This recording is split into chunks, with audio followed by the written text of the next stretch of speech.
नमस्कार, कैसे हैं सभी लोग। तो आज के इस सेशन में जहाँ से हमने परसों कुछ चीज़ें छोड़ी थी बेसिक से, और अब हम थोड़ा सा एडवांस लेवल पर आ गए हैं जहाँ से एग्ज़ाम्स में फ्रीक्वेंटली क्वेश्चंस आते हैं। अब हम बेसिक पढ़ते हुए पिछली 3-4 क्लासेज में इस लेवल पर आ गए हैं कि यहाँ से हर एक एग्ज़ाम में मीन्स ये समझ लीजिए कि अब की बार जो एम्स नोटसेट हुआ है इसी में पता नहीं कैसे क्वेश्चन रह गया। अदरवाइज जो अभी हम डिस्कस करने वाले हैं यहाँ से बहुत इंपॉर्टेंट क्वेश्चंस आते हैं, एकेडमिक्स के हिसाब से भी, एंट्रेंस के हिसाब से भी, रिक्रूटमेंट एग्जाम्स के हिसाब से भी।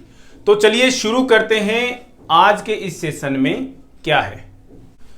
स्क्रीन पर देख पा रहे हैं आप, आज के इस सेशन में हम स्टडी करने वाले हैं पीएच के बारे में। अब हमें सबसे पहले पता होना चाहिए कि पीएच का मतलब क्या है। देखिए सिंपल से डिफाइन करेंगे कि पीएच एक्चुअल में होती क्या है। पीएच का सिंपल सा मीनिंग है हाइड्रोजन आयंस की कंसंट्रेशन। समझ में आई बात। पीएच का सिंपल मीनिंग हाइड्रोजन आयंस की कंसंट्रेशन। पीएच का नाम कैसे पड़ा नहीं पता, लोग इसको क्या बोल देते हैं भाई, पोटेंशियल ऑफ हाइड्रोजन आयंस बोल देते हैं, इसको पोटेंसी ऑफ हाइड्रोजन आयंस बोल देते हैं, कुछ लोग इसको पावर ऑफ हाइड्रोजन आयंस बोल देते हैं। लेकिन आपको सबसे बेसिक और इंपॉर्टेंट चीज पता होनी चाहिए, इसकी डेफिनेशन एग्जाम में एज इट इज आती है क्या। पीएच का मीनिंग हाइड्रोजन आयंस की कंसंट्रेशन। अब दूसरी सबसे इंपॉर्टेंट बात कि पीएच को हम पढ़ते क्यों हैं। पीएच को हम पढ़ते हैं किसी भी सॉल्यूशन की एसिडिटी और अल्कलिनिटी का पता लगाने के लिए। यानी कि कोई सॉल्यूशन एसिड है या बेस है, यह पता लगाने के लिए हम पीएच को हम यहां पर स्टडी करेंगे। पीएच की डेफिनेशन पढ़ते समय एक आए यहां पर हाइड्रोजन आयंस। तो हाइड्रोजन आयन जो है हमारी बॉडी के लिए बहुत ही ज्यादा वाइटल आयन है। क्यों है? इसके बिना ऑर्गेनिक जो शब्द है ना दोस्तों, ऑर्गेनिक शब्द इसके बिना कंप्लीट नहीं है। ऑर्गेनिक मीन्स एक ही बात होती है, कार्बन हाइड्रोजन एंड ऑक्सीजन से मिलकर के जो कंपाउंड बनते हैं वही ऑर्गेनिक कंपाउंड्स कहलाते हैं। तो हाइड्रोजन आयंस सबसे पहले उनमें इंपॉर्टेंट है। अब हाइड्रोजन आयन हमारी बॉडी के लिए इतना वाइटल है तो कहां कहां प्रेजेंट है और किस किस फॉर्म में प्रेजेंट है। एक तो प्रेजेंट है भाई ये कार्बोनिक एसिड की फॉर्म में, H2CO3 का मतलब कार्बोनिक एसिड। दूसरा उपलब्ध है हमारी बॉडी के अंदर ऑर्गेनिक एसिड्स की फॉर्म में।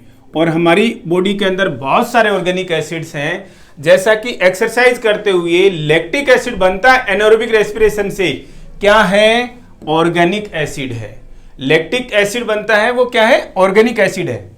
वेस्ट प्रोडक्ट होता है क्या भाई? यूरिक एसिड, क्या है? इनऑर्गेनिक एसिड है। फॉर्मिक एसिड इनऑर्गेनिक एसिड है। तो बहुत सारे एसिड जो है हमारी बॉडी के अंदर ऑर्गेनिक एसिड्स हैं। हमने यहां पर क्या कहना चाह रहे हैं हम आपको, हाइड्रोजन आयंस हमारी बॉडी के अंदर ऑर्गेनिक एसिड्स और H2CO3 की फॉर्म में अवेलेबल है। यहां पर H2CO3 हम बहुत ही इंपॉर्टेंट है और इसको फर्दर स्टडी करेंगे। अब बात करते हैं पीएच स्केल की। पीएच स्केल एक्चुअल में ही एक स्केल है, मतलब जो हम ज्योमेट्री बॉक्स में हमारे एक स्केल होती है ना 6 इंच की या 12 इंच की, उस स्केल की तरह से एक स्केल है। वैसे कोई फिजिकल स्केल नहीं होती इसकी, उसकी तरह से स्केल होती है जिसके ऊपर 0 से लेकर के 14 तक का स्केल है। अब ये इंपॉर्टेंट क्वेश्चन है एग्जाम्स का, पीएच स्केल कहां से कहां तक की होती है भाई? 0 से लेकर के 14 तक होती है। पहली चीज, पीएच स्केल किसको बताएगी? पीएच को बताएगी। इसका मतलब किसके लिए भाई? या तो ये देखने के लिए कोई सॉल्यूशन है, गिवन सॉल्यूशन एसिड है या गिवन सॉल्यूशन बेस है, या फिर गिवन सॉल्यूशन क्या है भाई? न्यूट्रल है। ये देखने के लिए क्या होती है? पीएच स्केल होती है। और ये पीएच स्केल और ये पीएच स्केल कहां से कहां तक होती है? 0 से लेकर के 14 तक होती है। एग्जाम्स का बहुत इंपॉर्टेंट क्वेश्चन है दोस्तों, आप कंफ्यूज मत होइएगा 1 to 14 में। No, it's 0 to 14। PH scale जो है 0 to 14 होती है। इसके ठीक बीच में एक नंबर आएगा, क्या भाई? 7 का ठीक बीच में आता है। तो ये क्या है भाई? न्यूट्रल पीएच है। क्या है भाई? Neutral pH. दूसरा क्वेश्चन, न्यूट्रल पीएच की वैल्यू कितनी होती है? 7 होती है। अब दूसरा एक बहुत बड़ा इंपॉर्टेंट क्वेश्चन, क्या इस न्यूट्रल पीएच का कोई एग्जांपल बता दीजिए। डिस्टिल्ड वाटर सुनते हैं दोस्तों आप? कहां भाई? वाटर फॉर इंजेक्शन जो आता है वो डिस्टिल्ड वाटर होता है। डिस्टिल्ड वाटर हम लेबोरेटरीज के अंदर भी यूज करते हैं। ये जो हम वाटर फॉर इंजेक्शन है उसकी लेकिन एक और इंपॉर्टेंट बात है। अब आपको यहां से चीजें क्लियर होनी चाहिए। वाटर फॉर इंजेक्शन एक्चुअल में क्या होता है? डिस्टिल्ड वाटर होता है, लेकिन डिस्टिल्ड के साथ साथ कैसा होता है भाई? वो स्टेराइल होता है। ये चीजें बहुत इंपॉर्टेंट है दिमाग में रखने के लिए। डिस्टिल्ड वाटर फॉर इंजेक्शन, और water for injection is an example of neutral pH. और आपसे पूछ लिया इस डिस्टिल वाटर की या वाटर फॉर इंजेक्शन की पीएच क्या होती है? एग्जाम्स का क्वेश्चन अभी भी कितनी होती है भाई? पीएच 7 होती है उसकी पीएच। आई होप ध्यान में रखेंगे। तो 7 नंबर जो आ रहा है वो न्यूट्रल पीएच का आ रहा है। पीएच स्केल में कहां से कहां तक का स्केल है? 0 से 14 तक का स्केल है। यहां देखिएगा 7 से 0 की तरफ में जितने भी नंबर जा रहे हैं वो पीएच कैसी होती है भाई? एसिडिक होती है। 7 से 14 की तरफ में जो पीएच जा रही है वो कैसी होती है? अल्केलाइन या फिर बेसिक या बेस की तरह से होती है। याद रहेंगी चीजें। 7 से ऊपर की पीएच अल्केलाइन, 7 से नीचे की pH acidic, 7 pH neutral. Example water for injection या फिर डिस्टिल्ड वाटर। ये छोटी छोटी चीजें थी किसके बारे में? पीएच स्केल के बारे में। अब हम डिस्कस करेंगे इन दोनों टर्म्स को, एसिड्स को और बेस यानी अल्केलाइन को या अल्कली को। क्लियर है? जहां से भी क्वेश्चंस एग्जाम्स के अंदर आते हैं और जो बच्चे फिलहाल ग्रेजुएशन कर रहे हैं उनके लिए तो और भी ज्यादा इंपॉर्टेंट है कि इन चीजों को कैसे समझना है ताकि आगे आने वाली एंट्रेंस एग्जाम्स में कहीं कोई दिक्कत नहीं आए। अब एसिड्स के बारे में हम थोड़ी सी इंपॉर्टेंट चीजें पढ़ेंगे। एसिड्स का मतलब क्या है? पीएच के हिसाब से, साफ सी बात है। एसिड और बेस किसके हिसाब से? पीएच के हिसाब से। तो इनकी पीएच कैसी होती है? इनकी पीएच कैसी होती है भाई? लेस होती है। अब किससे कम? 7.0 से कम की पीएच जो है वो किस में आएंगी? एसिड्स में आएंगी। पहली बात, जो मेन इंपॉर्टेंट चीजें हैं, टॉपिक है, वो दिमाग में रखिएगा। एसिड्स के अंदर कौन सी पीएच आएंगी? जो कि 7.0 से कम की पीएच है वो किस में आएंगी? सारी की सारी एसिड में आएंगी। लेकिन जब हम ब्लड के बारे में डिस्कस करेंगे दोस्तों तो वो पीएच जो 7.0 से कम नहीं होगी, ध्यान में रखिएगा। उसमें एसिडिक हम किसको बोलेंगे बताएंगे, उसका लॉजिक भी बताएंगे कि भी 7.0 से कम की नहीं, 7.35 से कम की पीएच को ही हम एसिडिक क्यों बोल देते हैं, उसका भी एक बड़ा रीजन है। दूसरी बात, हम बात कर रहे थे पीएच की हाइड्रोजन आयंस को लेकर के।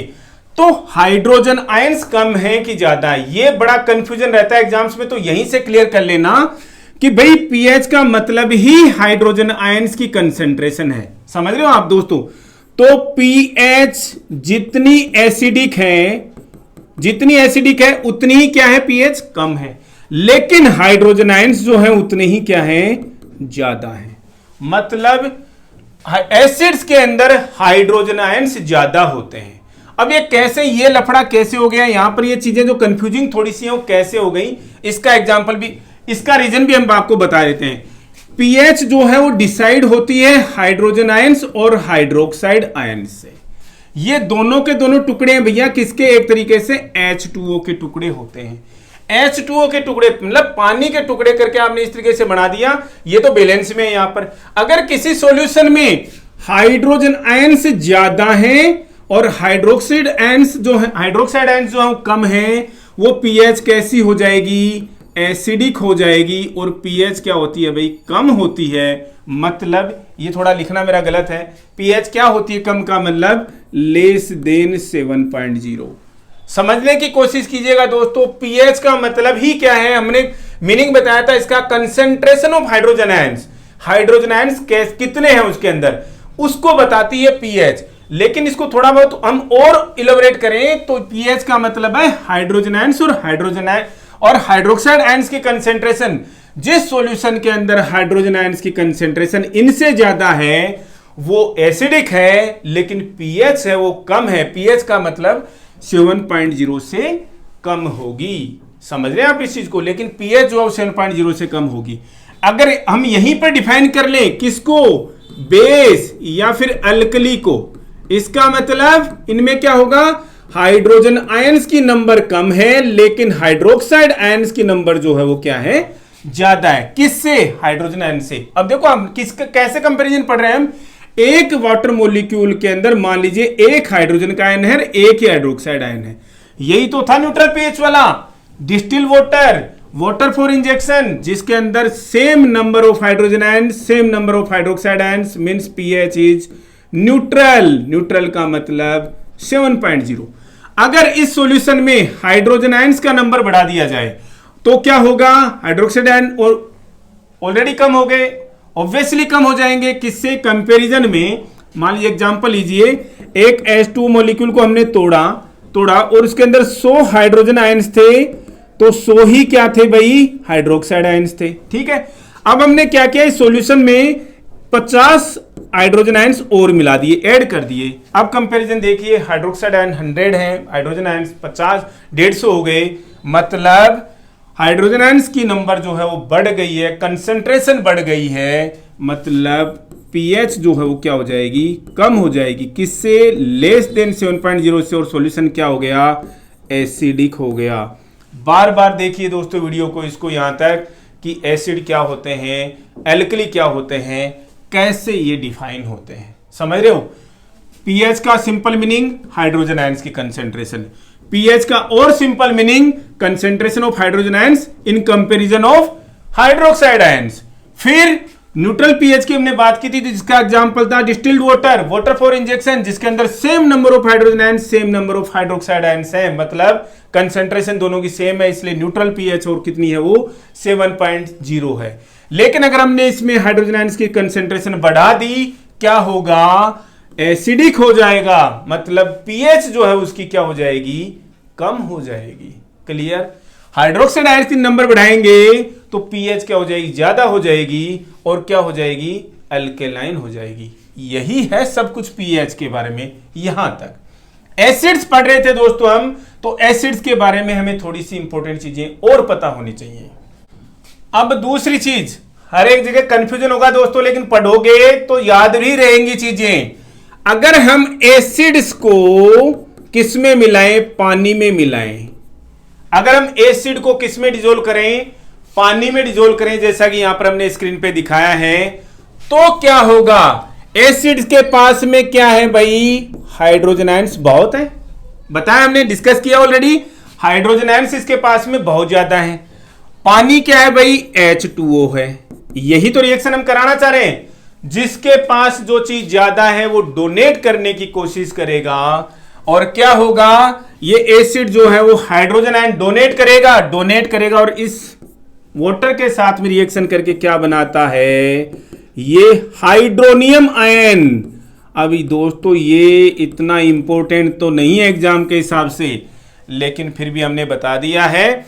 बीएसएम में पूछे गए एक क्वेश्चन के हिसाब से कि एसिड वाटर में मिलकर के क्या करता है, हाइड्रोजन आयन डोनेट करता है और क्या बनाता है, हाइड्रोनियम आयन बनाता है। दूसरा एक और इंपॉर्टेंट क्वेश्चन एग्जाम्स का, जब भी एसिड को वाटर में मिलाया जाता है ये हाइड्रोनियम आयन तो बनेंगे, साथ में हीट रिलीज होती है दोस्तों। एसिड्स को जब हम किस में मिलाते हैं, पानी में मिलाते हैं, तो क्या रिलीज होती है, एनर्जी रिलीज होती है in form of heat produce करते हैं दोस्तों।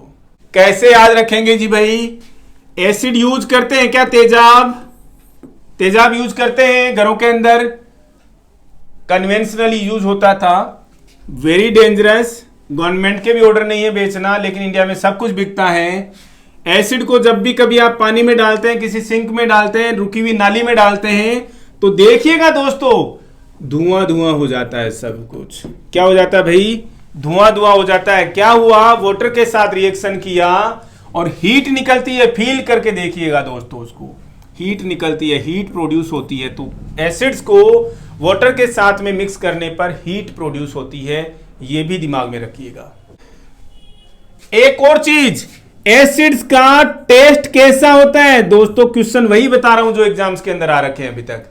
आप ये सब कुछ आप पे डिपेंड करता है, जो लोग क्वेश्चन लेकर के आते हैं यहां पर, हम भी लेकर के आएंगे, लेकिन रेलिवेंट क्वेश्चंस लेकर के आएंगे आपको पढ़ाने के बाद में, कि कॉन्फिडेंस डेवलप हो गया है, yes we can solve the questions, लेकिन कब, आफ्टर क्लियरिंग द बेसिक्स। आपके बेसिक्स ही क्लियर नहीं है, आते जाइए आप भी ऑनलाइन भैया दोस्तों के साथ में, पढ़ते जाइए उन क्वेश्चंस को, और आपसे वो पूछते रहेंगे, क्वेश्चन पुट कीजिए, आप वहां पर कमेंट बॉक्स में डाल करके एबीसी लिखते रहिए। इससे सिलेक्शन नहीं होने वाला जब तक आप क्वेश्चंस का बेस क्लियर नहीं करेंगे, आप अपना बेस क्लियर नहीं करेंगे, तब तक सिलेक्शन नहीं होने वाला दोस्तों। That's the share wastage of your time, share wastage of your valuable time.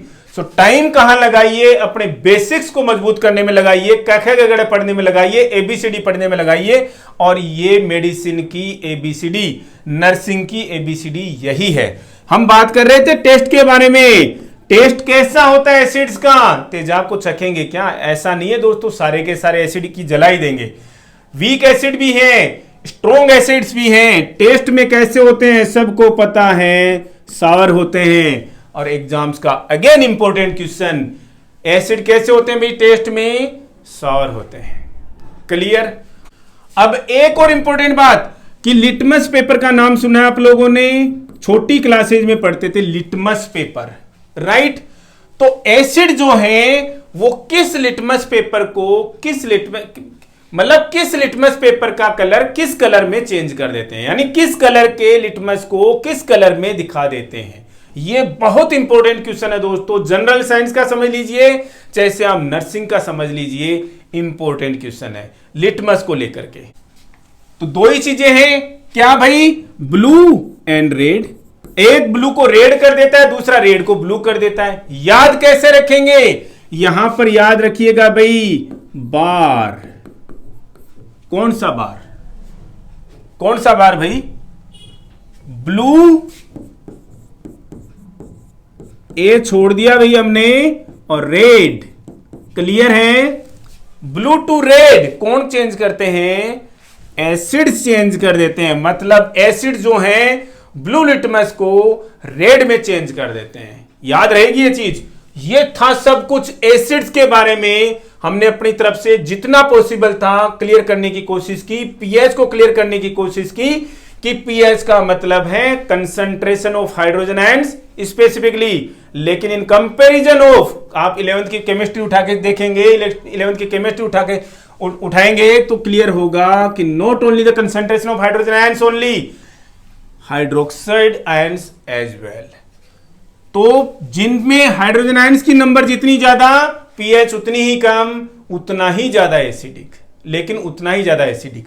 जितने ज्यादा हाइड्रोजन आयंस उतना ही ज्यादा एसिडिक, लेकिन पीएच जो है उतनी ही कम हो जाएगी। याद रखोगे इस चीज को दोस्तों।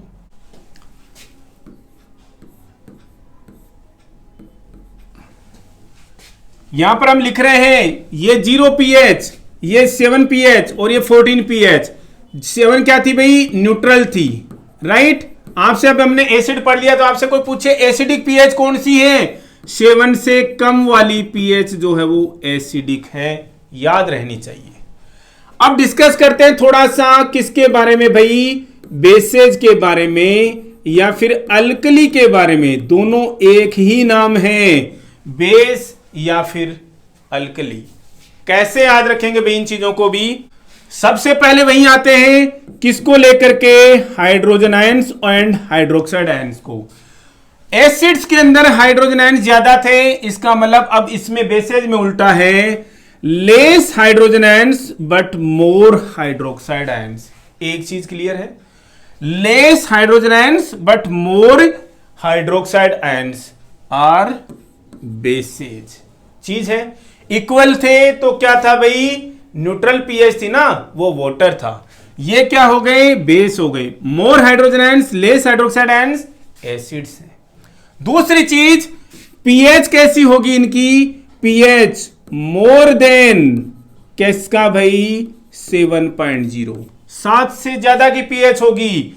हाइड्रोजन आयंस कम है लेकिन पीएच जो है वो 7.0 से ज्यादा है।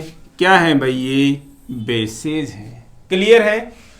लिटमस जो अभी हम पढ़ रहे थे उसकी बात कर लें तो आपने एक चीज याद रख ली, किसके लिए, एसिड्स के लिए ब्लू को रेड में बदल देते हैं, कौन भाई, एसिड्स। तो बचे हुए क्या भाई, ये उल्टा, रेड को बेस में कौन बदल देते हैं, बेसेज। ठीक है दोस्तों। आरबीबी रेड को ब्लू में बदलते हैं, कौन बदलते हैं भाई, बेसेज। हमने एसिड के टेस्ट की भी बात की थी। एसिड टेस्ट में कैसे हैं भाई, सार हैं। तो अल्कली टेस्ट में कैसे होते हैं, बिटर होते हैं, कड़वे होते हैं। क्वेश्चन है एग्जाम्स का दोस्तों। ये भी आप सोचोगे सर ये इतनी छोटी छोटी चीजें आती हैं तो बहुत अच्छी बात है, नहीं आती है तो याद कर लेना आज से। दूसरी चीज, एसिड्स क्या है, हाइड्रोजन आयंस डोनेट करने की नेचर रखते हैं। तो एल्कली जो है वो हाइड्रोजन आयंस को रिसीव करने की नेचर रखते हैं। उल्टा है दोस्तों दोनों का। एसिड्स हाइड्रोजन आयंस डोनेट करते हैं, एल्कली जो है हाइड्रोजन आयंस को रिसीव करने की नेचर रखते हैं। क्लियर। एग्जाम्स का एक और बहुत इंपॉर्टेंट टॉपिक दोस्तों, बफर्स। बफर्स का मतलब क्या होता है, हम जब काम कर रहे हैं तो एक नाम सुनते हैं दोस्तों, बफर स्टॉक। हमारे वर्क प्लेस पे थोड़ा डिफरेंट चीज है। बफर का मतलब क्या होता है, रिलेटेड इसी से दोस्तों, टर्म तो यहीं से आया है। हमारी ह्यूमन फिजियोलॉजी में इनका मतलब समझिए बफर्स का, ये कुछ सॉल्यूशंस हैं। क्या है, या तो एसिड है या फिर बेस है। लेकिन कैसे एसिड या base, weak not strong. Buffers जो हैं वीक एसिड है या तो, या फिर वीक बेस है। ऐसे सॉल्यूशंस को हम बफर कहते हैं। अब आप कहोगे कि साहब इनका मतलब क्या हुआ, ये वीक एसिड या वीक बेस किसको मेंटेन करने के काम में आते हैं, मुसीबत में। मुसीबत का मतलब इम्बैलेंस के समय में पीएच को मेंटेन करने का काम करते हैं भाई। याद रहेंगी चीजें। बफर की बहुत simple definition, they are either weak acid और weak bases. For what, pH को मेंटेन करने के लिए, to maintain the pH, to maintain the pH. और किसकी पीएच दोस्तों, बॉडी फ्लूइड्स की पीएच, बॉडी फ्लूइड्स की पीएच दोस्तों। और स्पेशली किसकी, आपके उसी इंटरनल एनवायरनमेंट की। इंटरनल एनवायरनमेंट का मतलब इंटरस्टिशियल फ्लूइड। अगर इसकी पीएच मेंटेन हो गई तो सारी पीएच मेंटेन हो गई दोस्तों। क्या इसी के पीएच मेंटेन करने का काम करती है कि जी नहीं, हर एक पीएच, लेकिन सबसे important, more importantly interstitial fluid की पीएच मेंटेन करने का काम करते हैं कौन, बफर्स। क्या होते हैं, या तो वीक एसिड होते हैं या फिर वीक बेस होते हैं। दूसरी बात, पीएच को मेंटेन करने की जरूरत क्यों पड़ रही है भाई, हमारे मैक्सिमम बॉडी फ्लूइड्स की जो पीएच जो है वो इसके आसपास में ही है, न्यूट्रल नहीं है लेकिन इसके आसपास में ही है। अब आप कहोगे साहब गैस्ट्रिक जूस की पीएच तो बहुत ही कम होती है साहब, 1.5 से 3, 3.5 के बीच के अंदर होती है गैस्ट्रिक जूस की पीएच। वो एक्सेप्शन हो गए दोस्तों। मेरा कहने का मतलब क्या है, हमारा यहाँ पर वो हमारे बॉडी फ्लूइड्स की, maximum of the body fluids की जो पीएच है वो लगभग 7 के आसपास, और बहुत ही नैरो लिमिट होती है, नैरो रेंज होती है। जैसे ब्लड की पीएच देखिए दोस्तों, सभी को पता है ब्लड की पीएच क्या है भाई, 7.35 टू 7.45 के बीच में, इसके बीच में ही ये क्या रहती है, हमारी बॉडी की, हेल्दी बॉडी में ब्लड की पीएच होती है। अब मैं एक चीज पे आऊंगा, एसिडिक पीएच क्या होती है, लेस देन 7.0। एसिडिक पीएच क्या होती है भाई, लेस देन 7.0 को क्या बोलते हैं? एसिडिक पीएच बोलते हैं। मोर देन 7.0 को क्या बोलते हैं भाई? एल्केलाइन पीएच बोलते हैं या बेसिक पीएच बोलते हैं। यही पढ़ा दोस्तों हमने। तो हमारे क्या ब्लड में भी 7.0 से कम की पीएच को ही बोलते हैं क्या एसिडिक? जी नहीं, 7.35 से कम की पीएच को हम एसिडिक बोलेंगे, और अगर पीएच मोर देन 7.45 होगी तो हम उसे क्या बोलेंगे? अल्केलाइन बोलेंगे। ये चीज याद रख लीजिएगा दोस्तों, ब्लड की पीएच केवल 7.35 से कम होते ही एसिडिक हो गई है, 7.45 से ज्यादा होते ही क्या हो गई है? एल्केलाइन हो गई है। पढ़ने की कोशिश करेंगे आज के इसी सेशन में हम किसके बारे में? Respiratory acidosis, respiratory alkalosis, respiratory metabolic acidosis और मेटाबॉलिक एल्कलोसिस के बारे में। अब यहां पर एक चीज और देखते हैं दोस्तों, बफर्स क्या काम कर रहे हैं भाई? एक तरीके का रेगुलेशन कर रहे हैं। किसका भाई? पीएच का रेगुलेशन कर रहे हैं। तो ये बहुत ही फास्ट तरीके से करते हैं दोस्तों, फास्टेस्ट रेगुलेटरी सिस्टम है। तो आप कहोगे सर बॉडी के अंदर होम्योस्टेसिस, एक तरीके से पीएच को मेंटेन करना भी तो होम्योस्टेसिस में आ गया ना। होम्योस्टेसिस को मेंटेन करने का काम तो आपने दो सिस्टम्स का बताया था, रिकॉल कीजिए किस किस का? एंडोक्राइन सिस्टम और नर्वस सिस्टम का। तो ये कहां से आ गया भाई? ये बफर्स कहां से आ गए दोस्तों? ये भी उन दोनों के इन्फ्लुएंस में ही काम करते हैं, लेकिन ये बहुत ही फास्ट काम है भाई इनका, फास्टेस्ट रेगुलेटरी प्रोसेस है। किस लिए? पीएच को, क्योंकि पीएच को डीरेंज नहीं रखा जा सकता है। ये पीएच को मेंटेन करने का काम कैसे करते हैं? अब रिकॉल कीजिएगा दोस्तों, यहां पर एसिड क्या करते हैं? हाइड्रोजन आयंस को रिलीज करने का काम करते हैं, डोनेट करने की नेचर है। बेसेज की नेचर क्या है भाई? हाइड्रोजन आयंस को रिसीव करने की नेचर है। इसी प्रोसेस के द्वारा तो बफर्स जो हैं वो क्या करते हैं? कॉम्बिनेशन है भैया किसका? वीक एसिड्स और वीक बेसेज का। या तो हाइड्रोजन आयंस को क्या कर लेंगे? रिसीव कर लेंगे, या हाइड्रोजन आयंस को डोनेट कर देंगे। कैसे जी? एसिडिक हो रहा है ज्यादा, डोनेट कर देंगे। एल्केलाइन हो रहा है ज्यादा, क्या कर लेंगे भाई? रिसीव कर लेंगे। एक बात और, ये बफर जो हैं हमारी बॉडी के अंदर ट्रांसपोर्ट सिस्टम का भी काम करते हैं। ट्रांसपोर्ट सिस्टम का मतलब किसको कैरी करते हैं भाई? हाइड्रोजन आयंस को। किसके लिए? या तो उनको बॉडी से एक्सक्रेट करने के लिए, या तो उनको निकालने के लिए, या फिर रिटेन करने के लिए। अब सोचेंगे भाई रिटेन करना था तो कैरी क्यों किया? कैरी करने के लिए कोई पर्टिकुलर ऑर्गन होगा, पर्टिकुलर स्ट्रक्चर होगी जो उनको रिटेन करेगी। समझने की कोशिश कीजिएगा, बफर्स ट्रांसपोर्ट सिस्टम का भी काम करते हैं, हाइड्रोजन आयंस को कैरी करने का। तो हाइड्रोजन आयंस को कैरी करने का ट्रांसपोर्ट कौन है? बफर्स हैं। बहुत इंपॉर्टेंट क्वेश्चन। एक छोटा सा एग्जांपल देखिएगा, ज्यादा एसिडिक हो गया, हाइड्रोजन आयंस मतलब ज्यादा है, इनको कौन? बाइकार्बोनेट्स मिलकर के क्या बना देंगे इनके साथ में? Carbonic acid. कार्बोनिक एसिड क्या है भाई? एक वीक एसिड है, बफर का काम करता है। इसको लंग्स जो हैं वो क्या करेंगे? H2O प्लस CO2 में कन्वर्ट कर देंगे। CO2 बाहर निकल गई, H2O बॉडी के अंदर रह गया, एसिडिटी कम हो गई दोस्तों। समझ रहे हो आप? हाइड्रोजन एसिडिटी ज्यादा हुई मतलब हाइड्रोजन आयंस ज्यादा है, बाइकार्बोनेट आयंस जो इनके साथ मिलकर के कार्बोनिक एसिड जो कि एक वीक एसिड है। एग्जाम्स का क्वेश्चन है दोस्तों ये भी, carbonic acid is a week acid. Weak acid है जो कि लंग्स जो है इसे तोड़ करके कार्बन डाइऑक्साइड बाहर निकाल देता है, वाटर को अंदर रिटेन कर लिया जाता है। दूसरी आप ये मत सोचना कि सर ये हाइड्रोजन आयन तो रह गए, अब वाटर की फॉर्म में आ गए, अब वो एसिडिटी नहीं बना रहे, अब वो एसिडिटी कोज नहीं कर रहे। एसिडिटी स्टोमक वाली नहीं दोस्तों, किसी भी फ्लूइड की। दूसरी चीज, कार्बन डाइऑक्साइड के बारे में एक बात आज कंठस्थ कर लीजिएगा। कार्बन डाइऑक्साइड खुद में अपने आप में नेचर में कैसी होती है भाई? एसिडिक होती है। क्या होती है भाई? एसिडिक होती है। अब आप बोलोगे साहब यहां पर तो हाइड्रोजन आयंस है ही नहीं, कैसे एसिडिक है? जी एसिडिक है। समझाएंगे आपको कि कैसे एसिडिक है कार्बन डाइऑक्साइड। अब एक और बहुत इंपॉर्टेंट चीज देखिए दोस्तों, आप यहां पर बफर सिस्टम्स, हमने बफर्स के बारे में पढ़ा कि क्या होते हैं? Weak acid, weak bases. अब बॉडी के अंदर क्या कोई बफर सिस्टम बने हुए हैं क्या? जी बहुत सारे सिस्टम बने हुए हैं, और एक सबसे इंपॉर्टेंट जो बफर सिस्टम है उसके बारे में हम पढ़ेंगे, और दूसरों के बारे में हम केवल नाम से पढ़ेंगे कि ऐसे भी कोई बफर सिस्टम होते हैं क्या।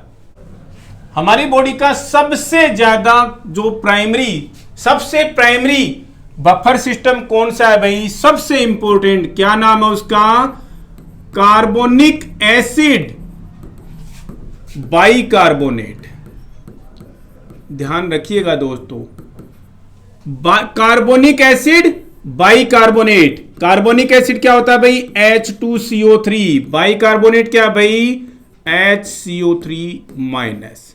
ठीक है, ये बफर सिस्टम है जहां पर जैसे जरूरत पड़ेगी पीएच को मेंटेन करने का काम करता है, कम करना है या ज्यादा करना है। तो सबसे प्राइमरी सिस्टम है दोस्तों, एग्जाम्स का एक again important question, primary buffer system of our body कौन? Carbonic acid bicarbonate system.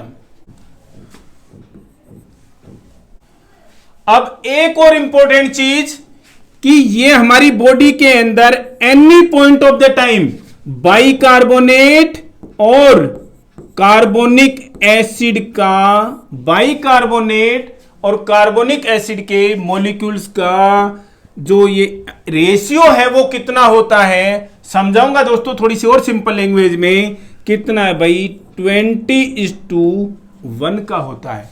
मतलब कार्बोनिक एसिड की बजाय बाइकार्बोनेट जो है वो 20 गुना ज्यादा है। समझ रहे हो आप इस चीज को? हमारी बॉडी के अंदर बाइकार्बोनेट आयंस जो हैं वो कार्बोनिक एसिड की बजाय 20 गुना ज्यादा है। तो इनका रेशियो क्या है? बाइकार्बोनेट का और H2CO3 का जो रेशियो है वो 20:1 का है। और ये कार्बोनिक एसिड की कंसंट्रेशन जो है वो कौन मेंटेन करता है भाई? लंग्स मेंटेन करते हैं।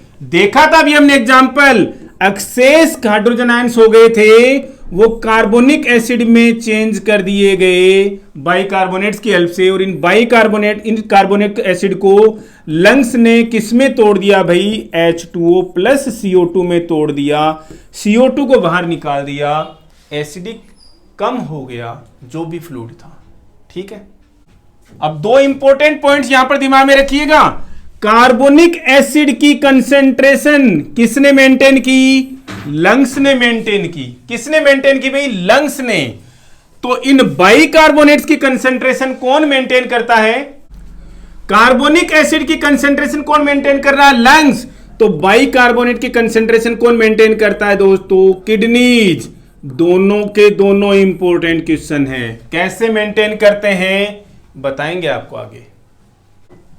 कार्बोनिक एसिड की कंसेंट्रेशन मेंटेन की लंग्स ने, यहां पर किडनीज क्या करती हैं? बाइकार्बोनेट्स को सोडियम के साथ में रिटेन कर लेती हैं सोडा बाइकार्ब की फॉर्म में। सोडा बाइकार्ब हम देते हैं कुछ एक केसेज में। अब रिकॉल कीजिएगा कि सोडा बाइकार्ब किन केसेज में दिया जाता है पेशेंट को। याद आ गई दोस्तों? अभी किडनीज ने पीएच को मेंटेन करने के लिए बाइकार्बोनेट्स को रिटेन किया, और रिटेन करने के लिए किसको काम में लिया? सोडियम को। और क्या बनाया? Soda bicarb. Soda bicarb same हम ड्रग भी यूज करते हैं दोस्तों।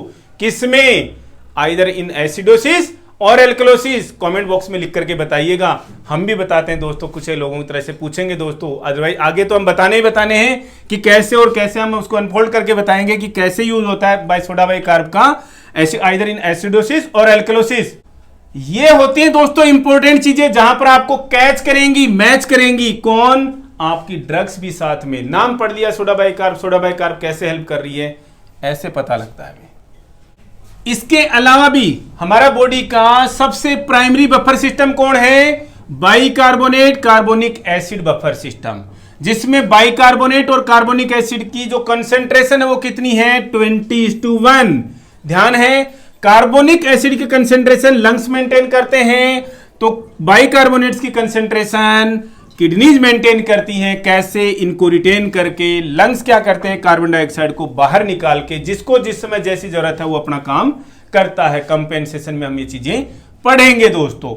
और कैसे रिटेन किया? सोडियम के साथ में रिएक्शन करा। तो इनके अलावा भी क्या कोई बफर सिस्टम है? जी, हीमोग्लोबिन बफर सिस्टम होता है। हम आपको ऐसे बताए थे दोस्तों, हीमोग्लोबिन बफर सिस्टम के अंदर होता क्या है, हीमोग्लोबिन का कुछ ना कुछ रोल है।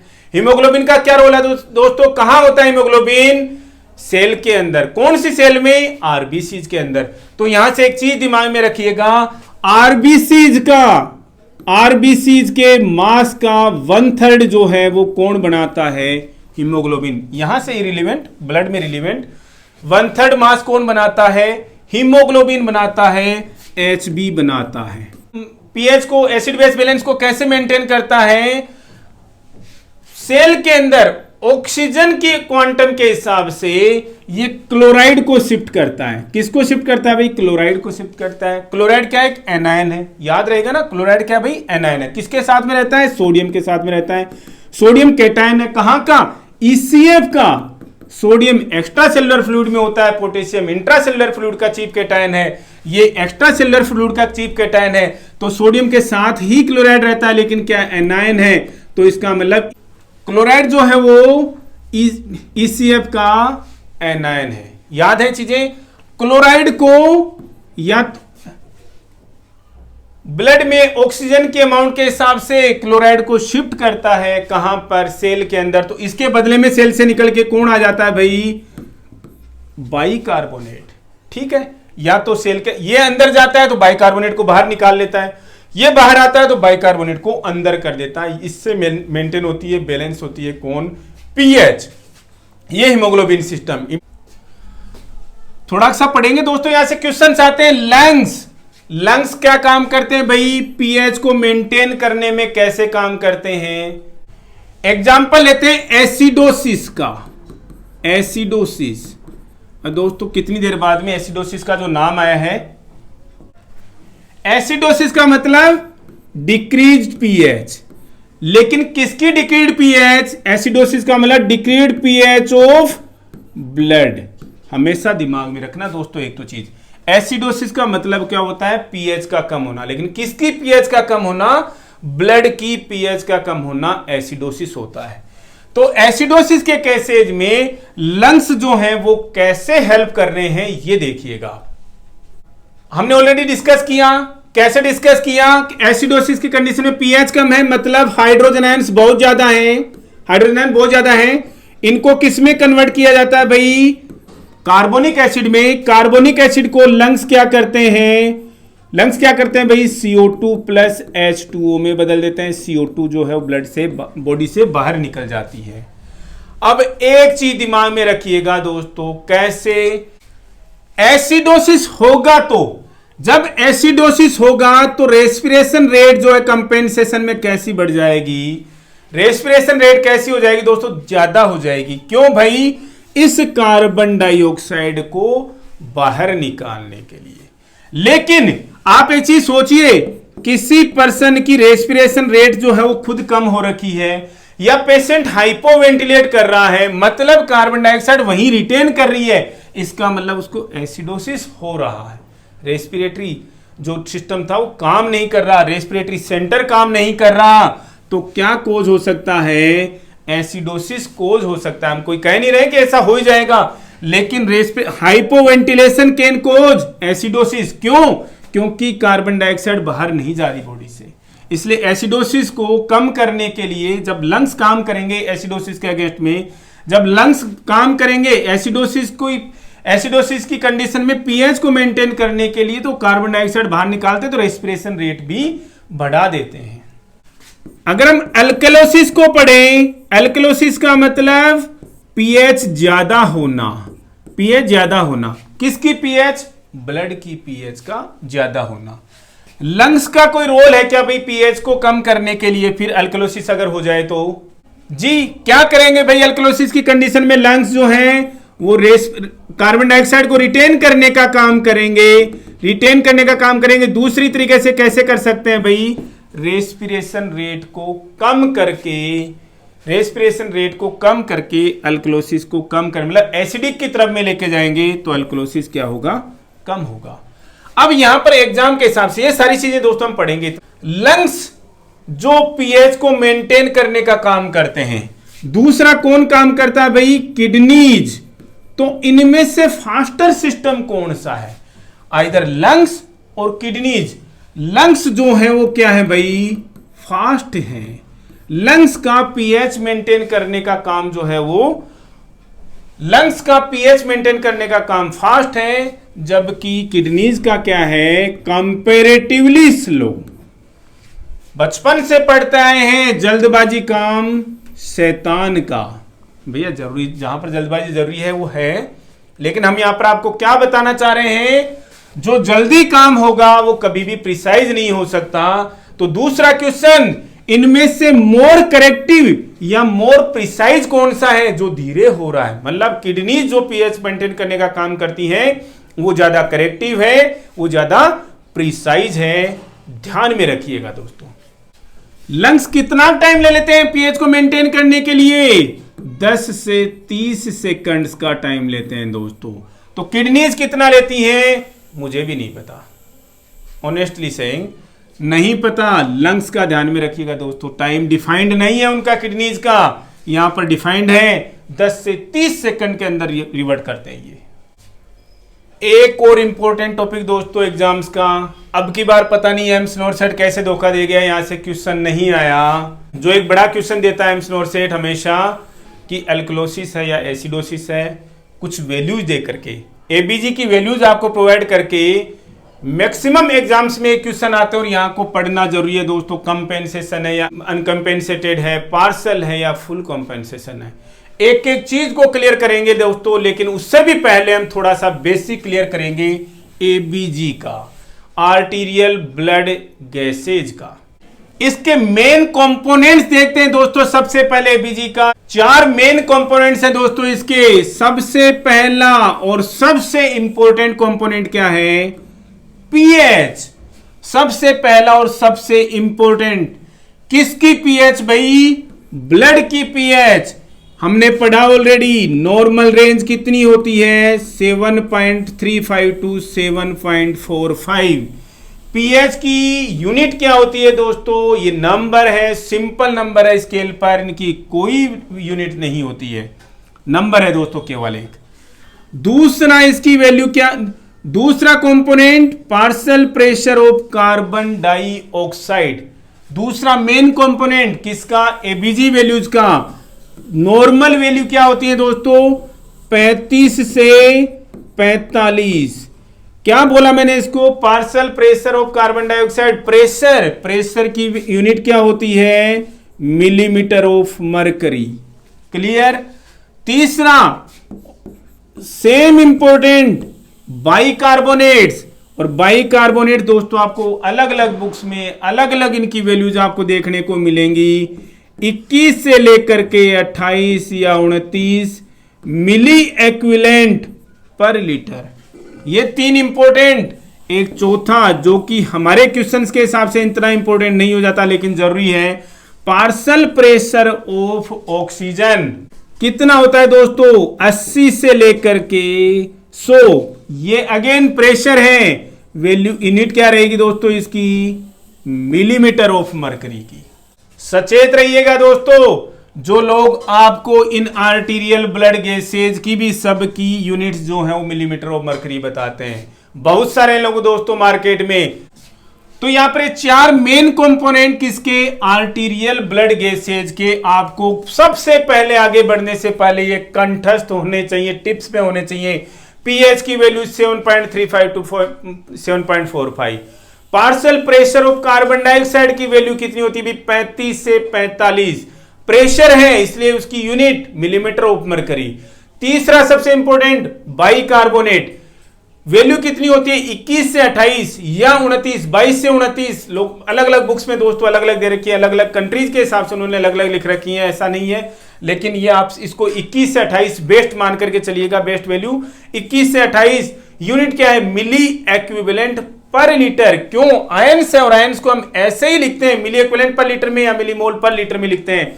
चौथी वैल्यू जो कि हमारी इस एबीजीज के हिसाब से, हमारे क्वेश्चन है उसके हिसाब से इतनी इंपॉर्टेंट नहीं है, लेकिन पेशेंट के एबीजी के हिसाब से बहुत इंपॉर्टेंट है।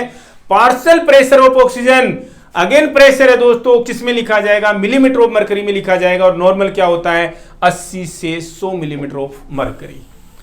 अब आते हैं दोस्तों, एबीजी को देखने से पहले टेस्ट किया जाता है दोस्तों, रूटीन में नहीं करते हम, लेकिन एबीजी को देखने से पहले टेस्ट किया जाता है जिसका नाम क्या है भाई, एलन्स टेस्ट।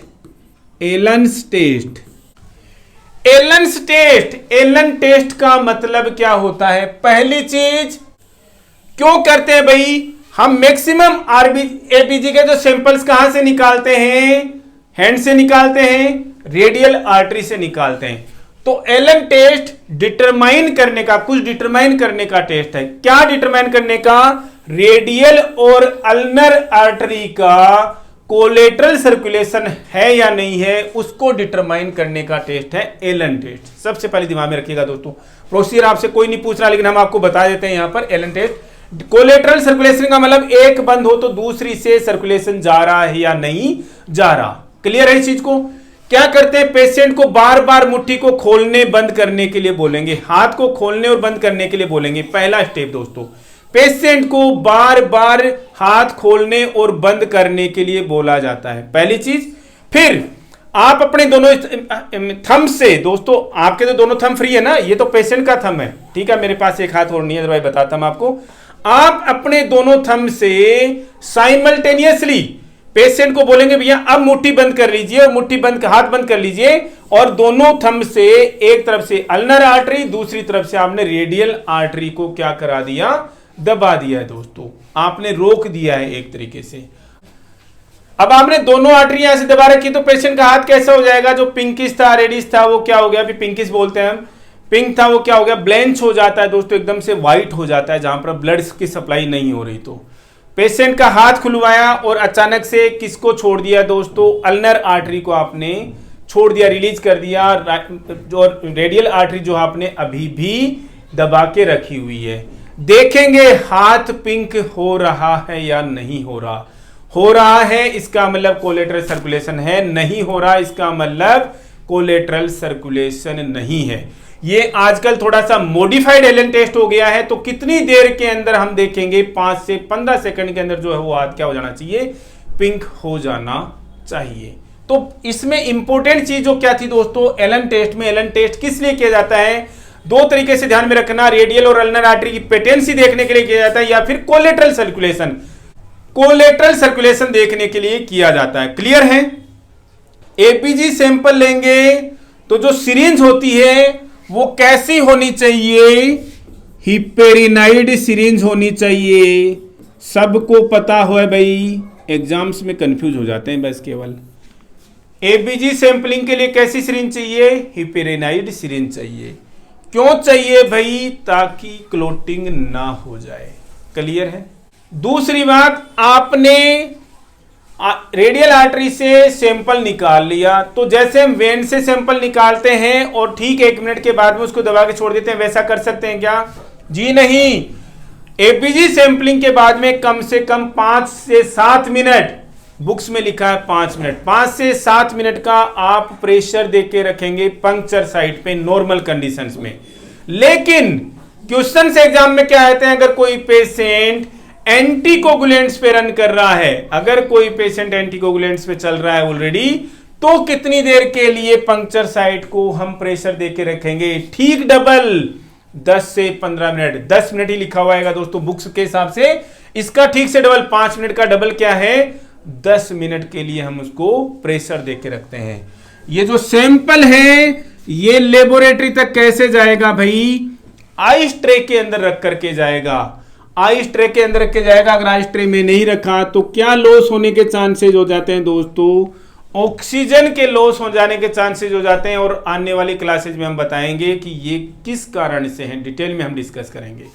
लास्ट में दोस्तों हम डिस्कस करेंगे कि इन 3 जो मेन इंपॉर्टेंट वैल्यूज हैं, इनका एपीजी वैल्यू में पढ़ने का क्या क्या तरीका और क्या क्या इंपॉर्टेंस है।